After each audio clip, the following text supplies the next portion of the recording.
Fala galera, Sauro da Bahia, então vamos voltando com tudo aqui ao estudo do direito constitucional, mais precisamente vamos voltar ao estudo do poder constituinte originário. E sem sombra de dúvidas, eu tenho algo muito importante para falar para vocês. Nós vamos entrar na parte mais importante do poder constituinte originário, é isso mesmo.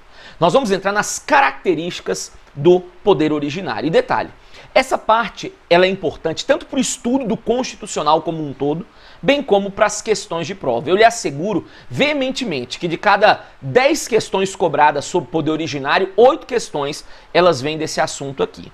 E essa parte, na minha opinião, ela é muito importante, por quê? Porque eu vou quebrar agora muitas situações que vocês acham que às vezes não é admitido. Por exemplo, eu vou falar que é possível ter pena de morte no Brasil.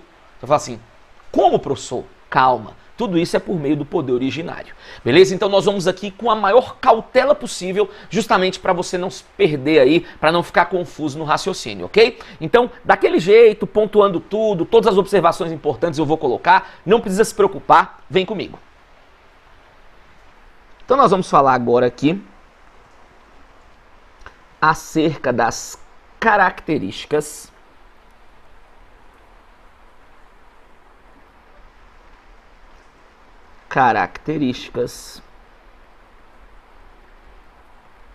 do poder originário. Características do poder originário. E a primeira característica que nós vamos analisar aqui é que ele é um poder inicial. Agora, o que eu entendo por poder inicial? É o seguinte, ele é inicial pois cria um novo Estado, rompendo por completo com a ordem constitucional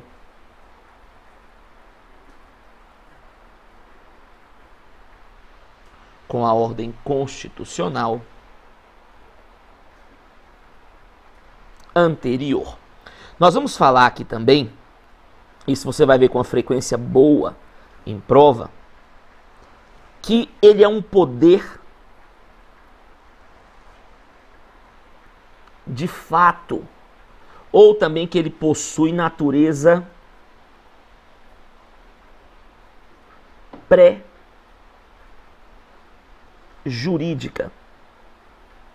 Beleza? Vamos entender então como que funciona essa situação aqui. Então, pessoal, vejam bem, nós vamos falar a partir de hoje que o poder originário é um poder inicial. Inicial por quê? Porque ele cria um novo Estado. Agora, quando eu falo que ele cria um novo Estado, que Estado é esse, professor? Nós estamos nos referindo aqui a um Estado jurídico. Né? Michel Temer, no livro dele, fala algo interessante. Fala assim, olha, quando você vem com o poder originário, nasce ali um novo Estado. Mas não um Estado do ponto de vista histórico, geográfico, cultural, não. Um Estado do ponto de vista jurídico. Nós falamos que o poder originário ele tem natureza pré-jurídica. Tudo começa com ele e não antes dele. Então, tudo que veio até aqui, ok. Daqui em diante não vai mais nos interessar. Daqui em diante vigora uma nova ordem constitucional. Então, a partir de hoje, quando eu falar, gente, olha, o poder constituinte originário é um poder inicial. Ele vai te perguntar por que ele é um poder inicial. Você vai responder, porque ele cria um novo Estado. Agora, quando nos referimos a um novo Estado, estamos nos referindo a um Estado jurídico. Historicamente não vamos mexer na história, geograficamente o Estado às vezes não ganha nem perde território, né? Politicamente, às vezes, culturalmente continua o mesmo, agora juridicamente você quebra uma ordem constitucional e vem com uma outra. E detalhe, não basta você, nessa matéria, apenas decorar, olha, o poder originário é inicial. Tá, inicial por quê? Sempre você tem que saber a justificativa da característica, porque na hora da prova ele fala assim, ó, é inicial por isso. Aí ele está fazendo você remetendo a um outro tipo de característica. Beleza? Agora, essa é muito fácil. Agora, as outras já começam a puxar um pouquinho. Quer ver? Vem comigo. Segunda característica que nós vamos analisar, e essa que você vai tomar muito cuidado, é que ele é um poder autônomo. Ele é um poder autônomo. Por quê? Pois pode criar,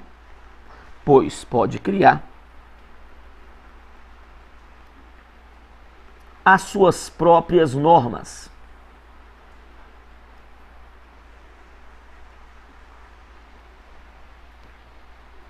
Não ficando preso à antiga Constituição. Não ficando preso à antiga Constituição. Agora vem aqui comigo, porque essa nós vamos conversar bastante, e aí depois eu vou colocar algumas observações importantes. Presta atenção. Nós temos duas correntes sobre o poder originário. Você tem a corrente positivista e você tem a corrente naturalista. Para a corrente naturalista, que não é a nossa, ok? Eles vão falar que o poder originário ele não é totalmente autônomo. Nós vamos falar que ele tem algumas situações que obrigatoriamente ele deve respeitar. Entretanto, o Supremo, ele falou já algumas vezes que nós adotamos no Brasil a teoria positivista. Ou seja, para a teoria positivista, o poder autônomo ele faz o quê? Ele faz o que ele quiser. Quando criamos a Constituição de 88, ali por volta de 1989, um ano após ali criada a Constituição, o Supremo era questionado o tempo inteiro. Supremo, isso que foi feito aqui pode? Isso aqui que também foi colocado pela Constituição de 88 pode? Aí teve um ministro, salvo engano, foi Sidney Sanches, que ele falou o seguinte, olha, diante de uma nova Constituição se pode tudo, só não pode fazer o preto virar branco e o homem virar mulher. Até mulher virar homem hoje está acontecendo isso aí, Então, assim, eu quero que você entenda que é possível tudo diante de um poder originário. Quer ver? Presta atenção a algumas situações aqui importantes. Hoje, na Constituição de 88, eu posso adotar a pena de morte em regra? Não, salvo naquele caso de guerra. Hoje, eu posso mexer na questão dos três poderes? Hoje, eu posso tirar o Supremo com uma Corte Suprema? Hoje, eu posso ter um poder tricameral? Não, não posso.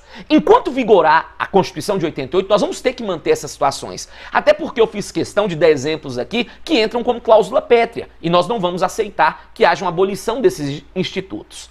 Agora, a partir de hoje, você vai colocar o pé atrás sempre que ele falar assim, diante de uma nova Constituição. Opa, peraí. Sempre que eu falar diante de uma nova Constituição, quem entra em cena é o poder originário. E a partir de hoje nós sabemos que o poder originário ele é um poder autônomo, pois ele pode criar suas próprias normas, ele não fica preso à ordem constitucional anterior. Então, gente, diante de uma nova Constituição, eu posso ter pena perpétua para estuprador? Posso. Diante de uma nova Constituição, eu posso acabar com o STF? Posso. Diante de uma nova Constituição, eu posso criar uma terceira casa no Congresso Nacional? Posso. Diante de uma nova Constituição, para a teoria positivista, que é a que nós adotamos, nós podemos tudo, ok? Então, muito cuidado sempre que ele fizer essa pergunta. Diante de uma nova Constituição, porque nós vamos ter que lembrar que quem entra em cena aí é o poder originário. Só que nós vamos ter que colocar aqui duas observações importantes que podem aí ser cobradas nas provas. Então vem comigo aqui, por favor. Então vamos lá. Primeira observaçãozinha que você vai colocar aqui, dentro dessa questão do autônomo. Coloquem assim. Segundo o STF, a Constituição de 88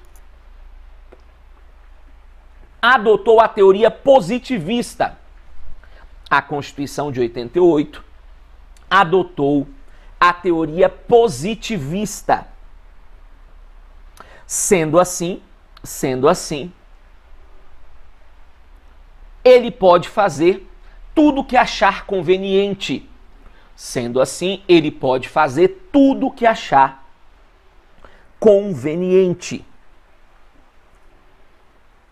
Segunda observaçãozinha para não ter problema. Segunda observação, vamos lá, coloquem assim. Alguns doutrinadores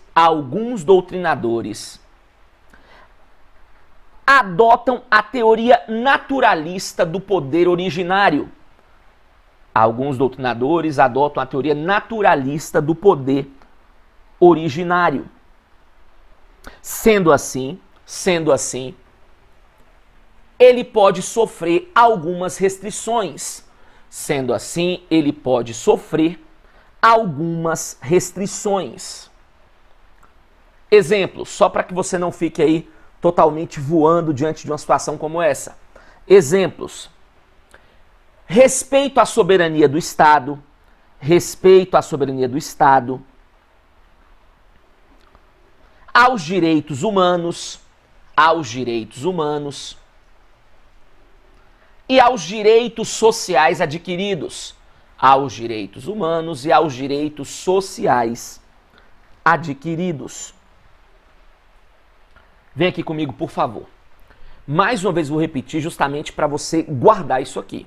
Nós adotamos a teoria positivista. Foi isso que o Supremo falou. Então, para nós, o poder originário ele é autônomo. Ele faz o que ele quiser. Diante de uma nova Constituição, eu posso o quê? O que eu quiser, ok? Agora, para alguns doutrinadores que pregam a teoria naturalista, que é inclusive uma tendência do direito moderno, eles vão falar que o poder originário ele fica preso a algumas situações, como, por exemplo, o respeito aos direitos humanos, aos direitos sociais adquiridos, como, por exemplo, normas trabalhistas, não é? A questão da própria soberania do Estado, que eu não posso abdicar, eu não posso abrir mão. Agora, isso é uma teoria. Se ele perguntar para você da teoria naturalista, ok, você vai lembrar que ela coloca algumas limitações, algumas ponderações. Agora, nós especificamente adotamos a teoria positivista. Portanto, diante de uma nova Constituição, eu faço o que eu quiser e ponto final. Terceira característica que nós vamos entrar agora, vem comigo, bebê! Terceira característica aí mencionada pela doutrina é que o poder originário ele é um poder incondicionado. E aí quando nós falamos de incondicionado, eu vou puxar duas setinhas. E aí eu quero que fique claro para você o seguinte: se na sua prova ele colocar qualquer uma dessas duas vertentes, a questão está correta, ok? Primeira situação. Pois não deve respeito. Pois não deve respeito ao processo legislativo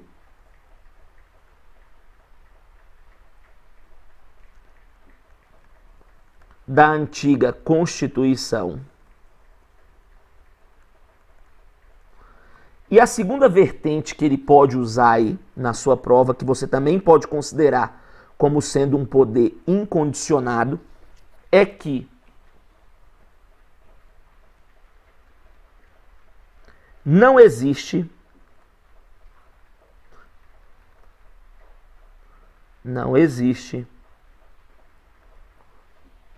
uma forma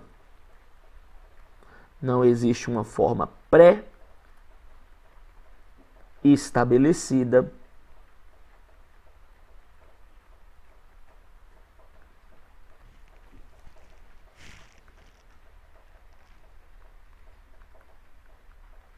para atuar. Então vem aqui comigo agora, por favor, porque essa aqui eu quero deixar bem explicadinho para vocês e também fazer uma diferenciação entre incondicionado e autônomo, né? E para isso eu vou te ensinar a usar o método da exclusão, né? Só conheço um doutrinador que faz essa diferenciação entre autônomo e incondicionado. Mas vamos lá, vamos primeiro aqui em partes. Quando eu falo que o poder originário é incondicionado, isso significa duas coisas. Primeiro, que ele não deve respeito ao processo legislativo da antiga Constituição, ou que não existe uma forma pré-estabelecida para a sua atuação. Vamos começar com a primeira vertente que eu coloquei. Vou te dar um exemplo aqui. Vamos imaginar, com base na Constituição de 88, beleza?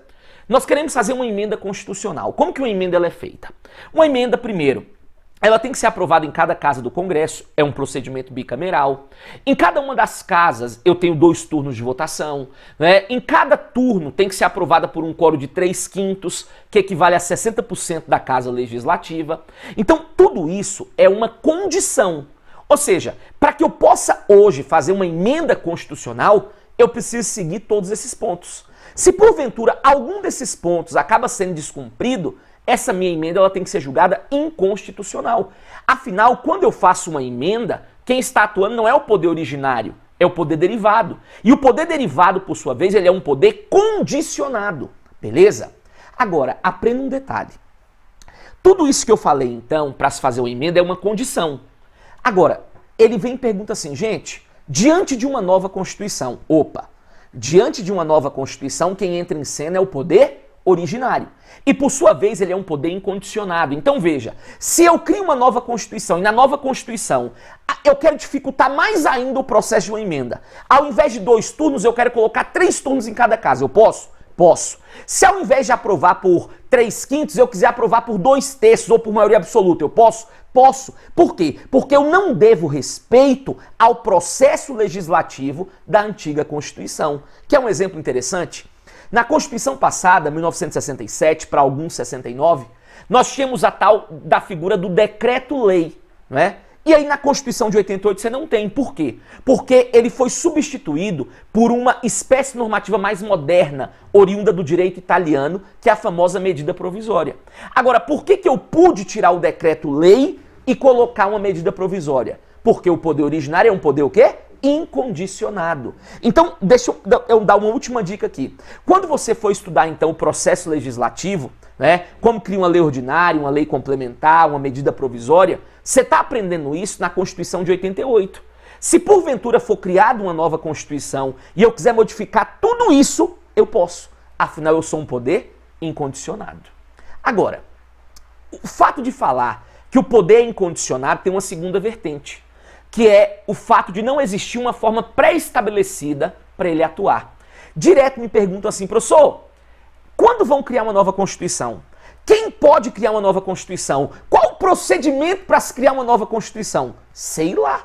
Sei lá por quê. O poder originário é um poder incondicionado. Não existe uma forma pré-fixada, pré-estabelecida para ele entrar em cena. Se eu quiser criar uma nova Constituição dentro do Congresso, eu posso. Porém, se eu quiser criá-la na rua ou dentro do Supremo, também não existe um termo para que isso aconteça. Se ela for criada pelo povo, pelos deputados ou por ministros, ok. Porque eu não tenho um manual para se criar uma nova Constituição, uma vez que o poder originário é um poder do tipo incondicionado. Então, mais uma vez eu reitero, quando nós falarmos que o poder originário é incondicionado, isso pode ter 2 vertentes. Primeiro, que o poder originário não deve respeito ao processo legislativo da Constituição pretérita passada, e segundo, que não existe uma forma pré-estabelecida de atuação para o poder originário. Ele pode surgir a qualquer momento, onde for, como achar conveniente. Agora olha o detalhe. E aí eu já estou praticamente fechando esse bloco, porque eu não quero deixar muitas informações, afinal eu estou mexendo com muito dogma que você tem aí, eu estou tentando jogá-los por terra, não é? A linha que separa o incondicionado do autônomo é uma linha muito tênue.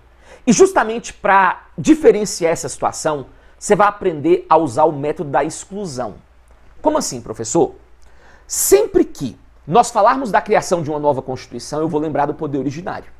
E aí, sempre que eu falar que algo está mexendo com o processo legislativo, eu vou lembrar que eu fiz isso por ser incondicionado. Agora, sempre que eu não estiver mexendo no processo legislativo, por exclusão, isso cai dentro da questão do autônomo. Como assim? Deixa eu te fazer uma pergunta.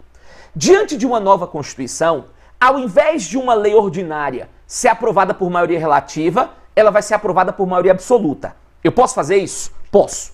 Estou mexendo no processo legislativo, certo? Então eu fiz porque eu sou o quê? Incondicionado. Beleza? Agora vem cá. Diante de uma nova Constituição, eu posso colocar pena de morte para corrupto? Posso. Agora, quando eu coloco pena de morte para um corrupto, eu estou mexendo no processo legislativo? Não. Então, por exclusão, eu fiz isso porque eu sou o quê? Autônomo. Então, para fecharmos esse bloco com pé no peito do examinador, doido, coloca uma observação aí. Vamos que vamos beber. Coloquem assim só para ficar lindo. Quando o poder originário modificar o processo legislativo, quando o poder originário modificar o processo legislativo, ele o fez por ser incondicionado. Ele o fez por ser incondicionado. Todavia, modificando outros assuntos,